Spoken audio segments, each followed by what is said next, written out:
ठरलं तर मग प्रेक्षकांनो, मालिकेचा कसला जबरदस्त ट्रॅक आता आपल्या समोर आलेला आहे.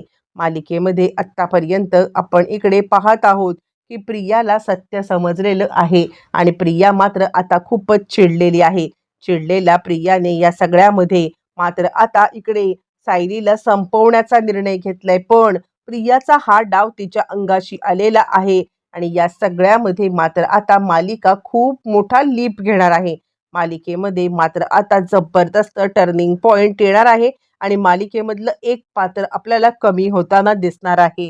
हो प्रेक्षकांनो, मालिकेचा आता एक चेहरामोहरा बदलताना दिसणार आहे आणि एक लीप ह्याच्यामध्ये मालिका पूर्ण टर्निंग पॉइंट घेणार आहे आणि या सगळ्यामध्ये मात्र आता मालिका जवळ-जवळ तब्बल तब्बल आता 10 ते 12 वर्षांचा लीप आणि त्यानंतर डायरेक्ट एक अजून 5-10 वर्षांचा लीप असं म्हणत सायली आणि आता इकडे प्रिया यांची बाळं मोठी झालेली दाखवली जाणार आहेत. पण या सगळ्यामध्ये टर्निंग पॉइंट काय आहे, ट्विस्ट काय आहे, तो तर मात्र जबरदस्त आहे. नक्की काय घडणार आहे, कसं घडणार आहे सविस्तरपणे आता इकडे रविराज सांगायला लागतात. खरं तर आपल्या सगळ्यांना माहिती होतं की अर्जुनच्याच वाढदिवसाच्या दिवशी आता सायलीचा वाढदिवस असतो. पण हे आपल्या कुणाच्याही लक्षात आलं नाही की आता तो वाढदिवस म्हणजे आता मधुभाऊ त्याच दिवशी साजरा करतात ज्या दिवशी त्या व्यक्ती आता मात्र इकडे म्हणजे त्या दिवशी आश्रमात येतात. आपण कुणीही या गोष्टीचा विचारच केला नाही, कारण आपल्या डोळ्यावरती पट्टी बांधली होती ती म्हणजे त्या आता मूर्ख प्रियाच्या प्रेमाची.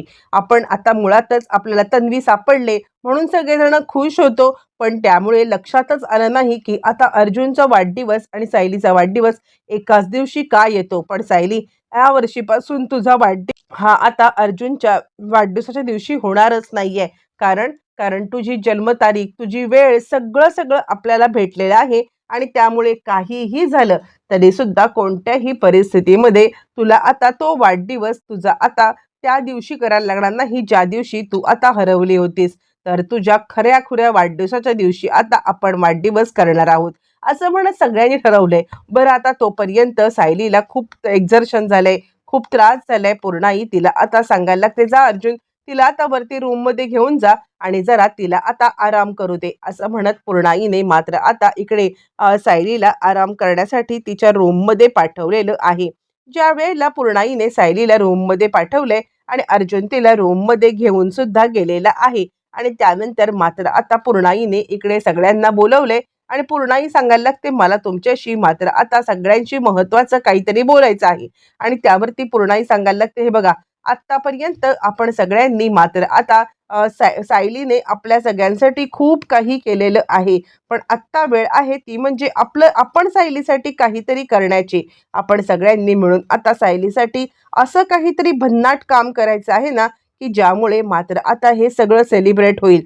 तन्वी आपल्याला परत आले हा आपल्या आयुष्याचा इतका आनंदाचा आणि इतका अविभाज्य भाग आहे ना आणि हा अविभाज्य भाग आता आपण सेलिब्रेट केल्याशिवाय ठेवायचं नाहीये." आणि त्यासाठी सायलीच्या जितक्या मैत्रिणी असतील, ज्या मैत्रिणींशी सायली आता क्लोज होती, तिने आश्रमामध्ये जितक्या मैत्रिणी जोडल्या होत्या, ते सगळेजण, आश्रमातले सगळेजण आणि आता हे सगळेच जण आपण इकडे छानपैकी त्यांना आता सायलीला सरप्राईज द्यायचं असं ठरवलं ह्या सगळ्यांनी. आणि तोपर्यंत सायली आता मंदिरात आले आणि सायली आता इकडे आलेली आहे आणि सायली सांगायला लागते, "खरंच म्हणजे देवी आई, तू मला उशिरा का होईना पण माझ्या माणसांच्यात आणलेलं आहेस, त्यासाठी तुझे जितके आणि जसे आभार मानू तितके आणि तसे आभार कमी आहेत. खरंच मला काहीच कळायला मार्ग नाहीये की या सगळ्यामध्ये मात्र आता म्हणजे मी स्वतःला भाग्यवान समजू की मला अशी फॅमिली मिळाली आणि या फॅमिली सोबत तन्वी आहे हे माहीत म्हणजे नसताना सुद्धा या फॅमिलीने मला आता इतकं भरभरून प्रेम दिलेलं आहे.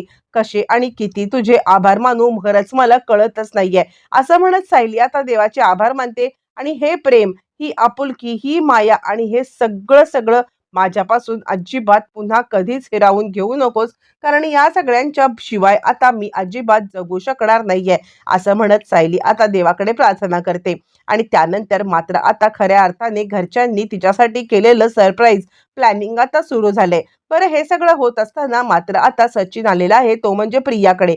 सचिन प्रियाकडे येऊन तिला सांगत आहे, "हे बघ, तुला कळलं का? काय झालंय तिकडे ते तुला आता काहीच समजायला मार्ग नाहीये. मी अथक प्रयत्न केला, ती आता सायली नाहीये हे सांगण्यासाठी. मी उलटं-सुलटं प्रत्येकाला मात्र आता सांगण्याचा प्रयत्न करत होतो. पण कुणीही माझं काही ऐकलेलं नाहीये. फायनली अर्जुन आणि सायली हे दोघं जण जिंकलेले आहेत आणि या दोघांनी मात्र आता सायलीच खरी तन्वी आहे हे सिद्ध केलंय. त्यावरती प्रिया हायपर झालेली प्रिया आता म्हणाल की नाही, तुला मी इतक्या वेळा सांगितलं होतं काय कर कसं कर, तरी सुद्धा तुला आता एकही प्लॅन वर्कआउट नाही करता आला का? राकेश, तू मूर्खच राहिलेला आहेस. यावरती राकेश म्हणतो, बाद झालं हा, म्हणजे तू तरी काय ग करू शकलीस? तू सुद्धा काही करू शकलेली नाहीयेस. मला जे काही बोलतेस ना त्यापेक्षा तू स्वतः आठव ना की तुला काय करता आलंय आतापर्यंत तू इकडे काय घोडे मारलेस ग? म्हणजे प्रत्येक वेळेला तोबाडावरती आपटलीस आणि जेलमध्ये बसून पडलेस. तू तन्वी नाहीयेस हे तिने सिद्ध केलं. ती स्वतः तन्वी आहे हे सिद्ध केलंय आणि आता तिचं बाळ येणार आहे. अख्ख्या सुभेदार घराण्याचा वारस इकडे येणार आहे. आणि मग काय, मग तर आता तू इकडे 2 हात चोळत आता बसणार आहेस. काहीही उपयोग नाहीये तुझ्या याचा. असं म्हटल्यावर ती मात्र आता प्रिया चिडले नाही. मी कधीच सायलीला मात्र आता सोडणार नाहीये. सायली जिवंत अजिबात राहिली नाही पाहिजे. सायली जिवंत नाही राहिली पाहिजे असं म्हणत प्रिया आता जोराजोरात आरडाओरडा करायला लागलेली आहे. आणि त्याच वेळेला मात्र आता तिकडून कॉन्स्टेबल आले. मॅडम, काय चाललंय तुमचं? शांत व्हा. पण प्रिया मात्र हायपर झाली. तिच्या डोक्यावरती इतका काही गंभीर परिणाम झालाय की प्रिया या सगळ्यामध्ये मात्र आता कुणाचंच काहीच ऐकायला तयार नाहीये. आणि त्यानंतर मात्र आता इकडे प्रिया सांगायला लागते, खबरदार खबरदार, काहीही झालं तरी सायली या जगामध्ये राहणार नाहीये. बरं, तोपर्यंत सगळ्यांनी सायलीला सरप्राईज देण्यासाठी मात्र आता खूपच मोठं प्लॅनिंग केलेलं आहे. आणि त्याच वेळेला मात्र आता हे प्लॅनिंग करत असताना इकडे इकडे प्रियाचं वेगळंच प्लॅनिंग सुरू आहे. पण प्रियाच्या डोक्यावरती परिणाम झालाय.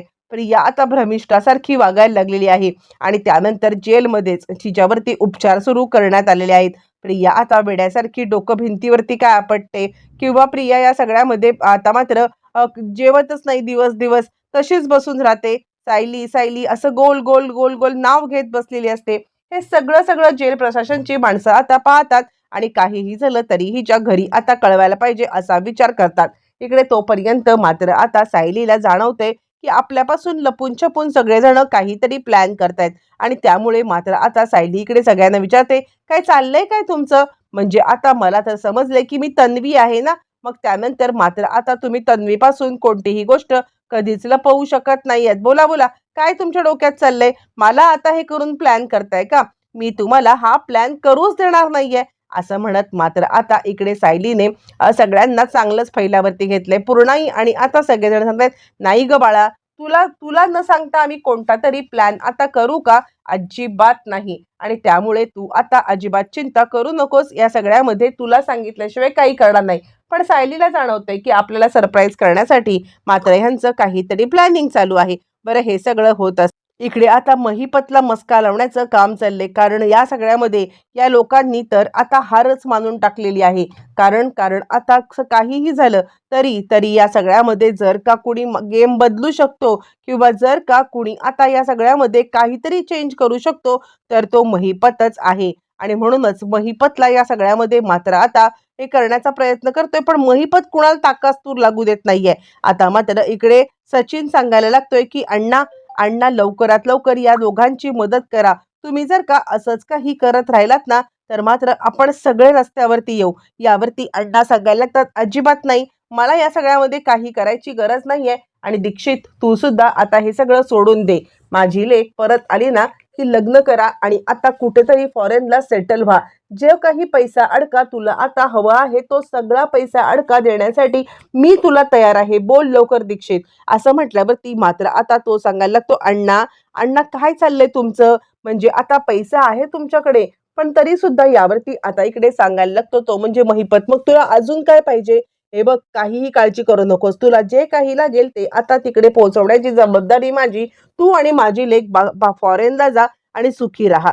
सचिनच्या डोक्यात विचार आलाय, बरोबर तर बोलतोय हा म्हातारा. हा इकडे पैसे कमवून आम्हाला तिकडे पाठवून बसला तर मला तर काय करायची गरजच नाहीये आणि आता हे झंझट पण निघून जाईल. सचिन आता शांत झालाय. पण तोपर्यंत प्रिया मात्र इकडे पेटून उठलेली आणि या सगळ्यामध्ये मालिका लीप घेणार आहे ज्या पॉइंटवरती प्रिया आता सायलीच्या बाळाला पळवण्याचा प्रयत्न करणार आहे. आणि आता आपलं बाळ सायलीच्या ठिकाणी ठेवण्याचा प्रयत्न करणार आहे.